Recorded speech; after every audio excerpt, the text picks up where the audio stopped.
We've got another heavy hitter today, viewers. Channel familiars know that this is one of my favorites, but if you aren't so familiar, welcome to the channel. If you like what you're seeing, please let me know you think this video is the best by giving it a like, tell me what you think of Return to Dreamland in the comments, ring the notification bell after subscribing to really help me out, and if you like what this kind of video is, that definitely came out wrong, but whatever.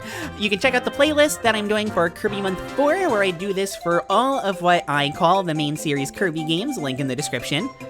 Plugged a little early, but anyway, I have a lot to say about Return to Dreamland, so who knows how long this video will be.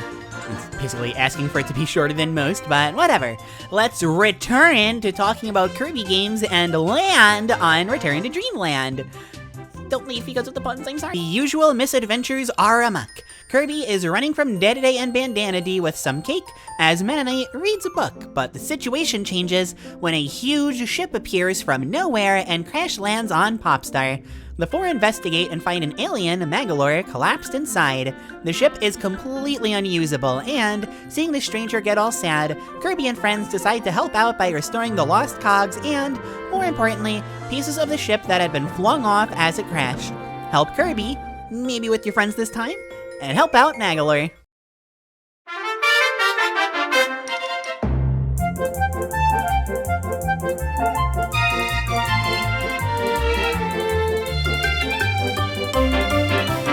The year is 2011. Mass Attack releases and gets 5 minutes of fame before everyone's attention is shifted to the Wii. Skyward Sword is on its way, but longtime Kirby fans have their eyes on the real prize. While everyone else is fighting about Skyward Sword, Return to Dreamland releases as the first traditional console Kirby game to follow up on the current best received game in the series since that very game, Kirby Superstar. Yeah, we've had stuff like Squeak Squad and Crystal Shards, but they're not quite the same. Superstar was so cool, and then we got nothing like it until it was remade. And sure, that remake was arguably the best game in the series, but this game is fully original. The Kirby community before this game came out was the best it's ever been, with people freaking out about waiting for another game like this, their hopes, their concerns, and just their memories with the franchise. That, and the actual release of the game, is a time that I, and thousands of others, if not more, remember very fondly. But none of that matters if the game itself isn't very good, and thankfully, Return to Dreamland delivered on the goods. 15 years later, we finally have a fully original, made-from-the-ground-up Kirby game with expanded, Superstar-style movesets. Many abilities were actually given more moves than what they had in Superstar, if they were even in that game to begin with. Some adventure exclusives, like Tornado and High Jump, were added, on top of new abilities like Spear and Whip. This is easily the most expansive and deep list of abilities we've seen so far. Later games actually removed a lot of what made these abilities cool, leaving Return with a kind of unique flavor to it. Plenty of more devoted fans have noted how abilities felt nerfed, starting with Triple Deluxe, but even more casual fans have felt this too. Every fan of Needle, for example, felt a sharp, intense pain when they played Triple Deluxe and saw that it couldn't turn into Discount Wheel anymore. My point is, if you're playing Return to Dreamland and then play a game like Triple Deluxe, and wonder why the abilities don't quite feel right, that's why. That special something that you just can't put into words boils down to larger movesets and abilities in general being able to do more, like move farther or deal more damage. This helps in some unexpected ways, but the most obvious when comparing it to the later games is in its pacing. Kirby has grown into a series that loves spectacle. Go big or go home, you know? But Return to Dreamland manages to find a nice balance, keeping the game flow moving at all times, while still finding time to have these larger-than-life moments. When you use a super ability for the first time, there's this large, over-the-top wind-up to using it, wow, before Kirby destroys everything in sight. It's really cool and it gets you pumped up. But every time after, it skips right to the action. If you're using Ultra Sword, for example, you've seen that wind-up already. Let's just get to the slashing. The super abilities themselves, while not used for any kind of puzzle solving really, are still really fun to use. The fun thing about Kirby puzzles is that they're never going to actually be hard, since the difficulty in this series is never really at the forefront, so if you base your game-defining mechanic around something like puzzles, they can come off feeling like time wasters. Some weird YouTuber out there that does dog feed tubing on the side tosses that critique at Triple Deluxe a lot. I wonder who that could be. But hey, she's right. Hypernova puzzles are way too drawn out considering how easy they are, Star Allies' friend mechanics aren't engaging in the slightest, but go on for way too long. And honestly, I'll say it, as amazing as the Robobot armor is, it can kinda drag sometimes. The super abilities just never have that issue. What also helps Return to Dreamland is that it has a lot of little things that add up to be really memorable. For example, the multiplayer. The first 4-player co-op Kirby game to not lag is just as wild and crazy as you'd expect 4-player fun to be. What's important is that it isn't frustrating. You can just kinda have fun goofing around and progress whenever you feel like it. The requirements for 100% completion are all really fun to go for, especially the hidden energy spheres throughout every level. And these are fun to get regardless, but trying to get them by not doing them the intended way is especially fun here, since abilities are so varied, fast, and strong. The best part of 100% though, has to be the copyability challenge stages. These are short but insanely memorable speedrun focused stages where you're given a copy ability and asked to get from start to finish as fast as you can. Along the way, you're also graded for taking no damage, beating every enemy, and collecting every single one of the collectible coins along the way. Simply finishing these as quickly as possible is enough of a joyride, but going for the ever-elusive Platinum Medal by getting everything is some of the most fun you can have playing a Kirby game.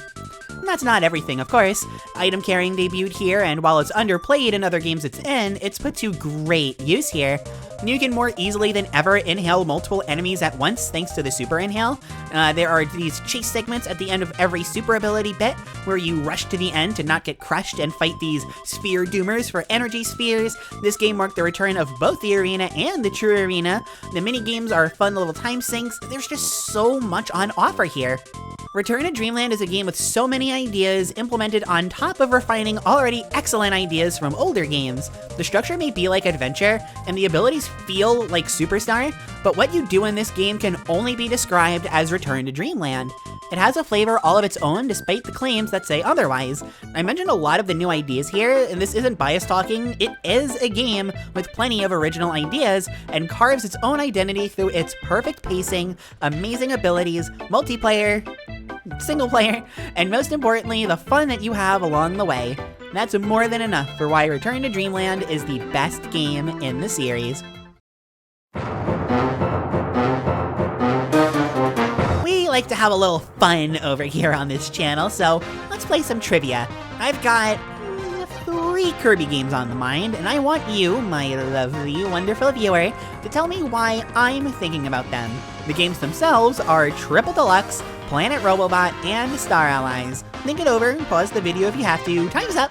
These games all look, feel, and play exactly like Return to Dreamland, but are all far better.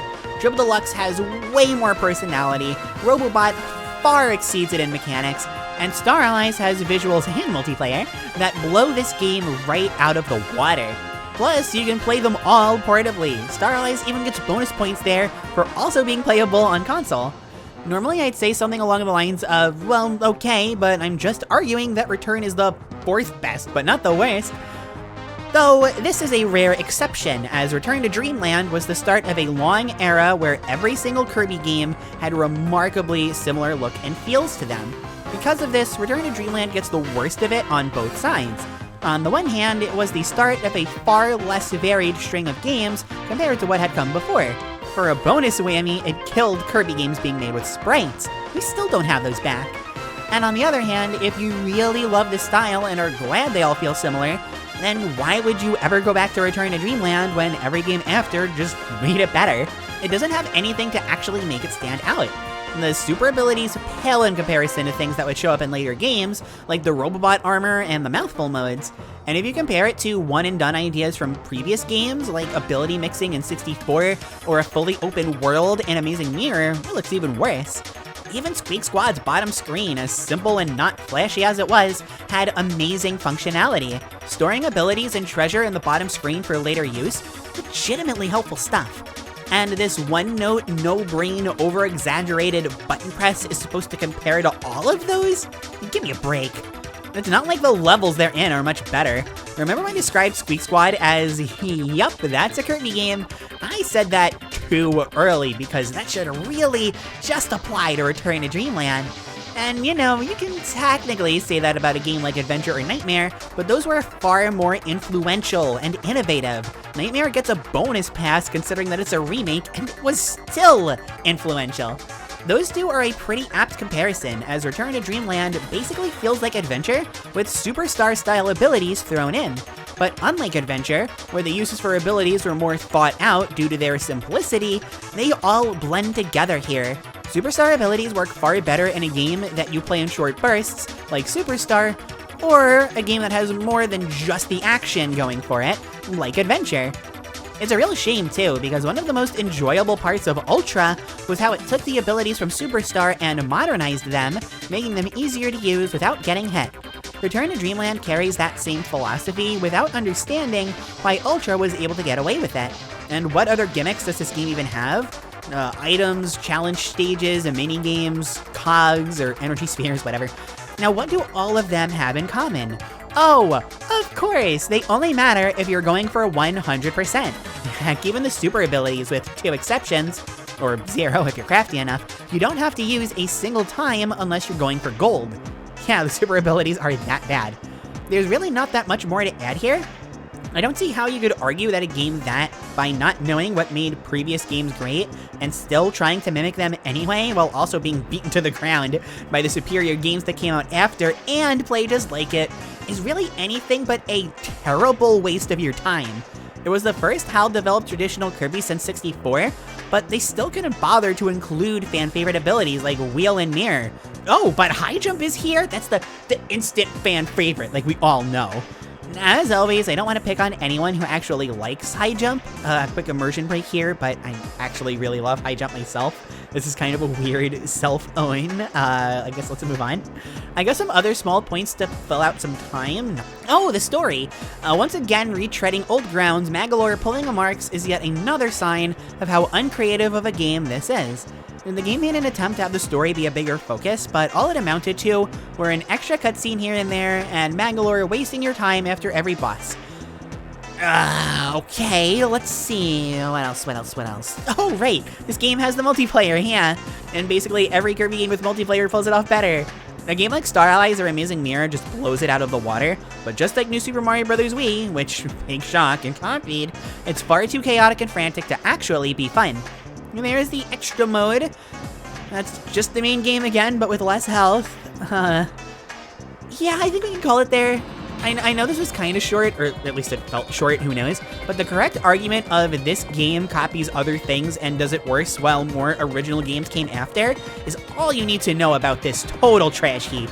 The simple fact of the matter is, Return to Dreamland is the worst game in the series. Opinions were pretty positive on my Discord server. Not everyone liked the game, and even those that did had their issues with it, namely the extra mode, but a lot of people, more people than I thought, honestly, really liked it. Be it as a comfort experience, a fun multiplayer session with friends, or just as, shock, a game. Although whenever this and Triple Deluxe and Planet Robobot are mentioned alongside the hope for Switch ports of all 3, I can't help but feel really bummed. If I keep telling myself it'll never happen, then maybe the pain will just finally go away. Maybe.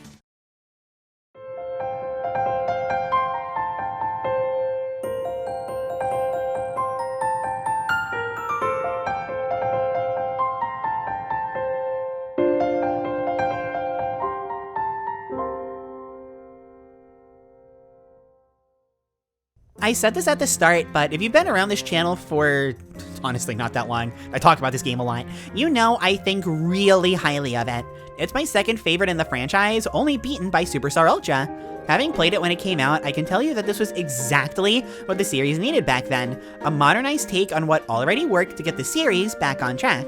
Regardless of whether or not you like it, I think its importance to the series going forward, and how it shifted, if not created, how people view every game in this series, both before and after, can't be understated. But it's not perfect. I strongly disagree with some of the points used against it, like its lack of originality, but other points, like the momentum and physics of the game, not feeling quite right, I can understand. Some cases maybe even agree with. And considering that this game was the template that the series would follow for 10 whole years, it's very easy to come back to this one and either be underwhelmed because of what came after, or see it as the catalyst for a decade of unoriginality. it's in a bit of a tight spot because of that, not being helped by its late 2011 Wii release. It's not as bad as, say, Mass Attack in that regard, but the next game, Trip Deluxe, came out at a perfect time, and, if only for a while, it was remembered far more fondly. I've seen a lot more praise for Return to Dreamland as of recent, be it for its masterful pacing, insane speedrun tech, fun multiplayer, memorable soundtrack, really strong levels, the visuals, plenty of reasons. Even the nostalgia. The game recently hit the double digits in terms of age, so many people who grew up with it are using the internet now. But I can tell you that actually getting to play the darn thing that I had been waiting anything between 7 and 15 years for was an absolute delight. But I'm not blinded by nostalgia, bias, or anything. I always try to keep my own reasons for liking something, Kirby or not, as bias-free as I can. And sure, nobody is totally free from the stuff. I still think Return to Dreamland has plenty going for it that the games going forward sacrificed for a more visually artistic experience. The pacing of the games going forward drastically changed, and nothing can quite match that perfect blend of old school gameplay with the technological advancements made from the mid-90s to the 2010s. It's been one of my favorites from day one, and without some insane kind of power creep, weird way to put it, it always will be.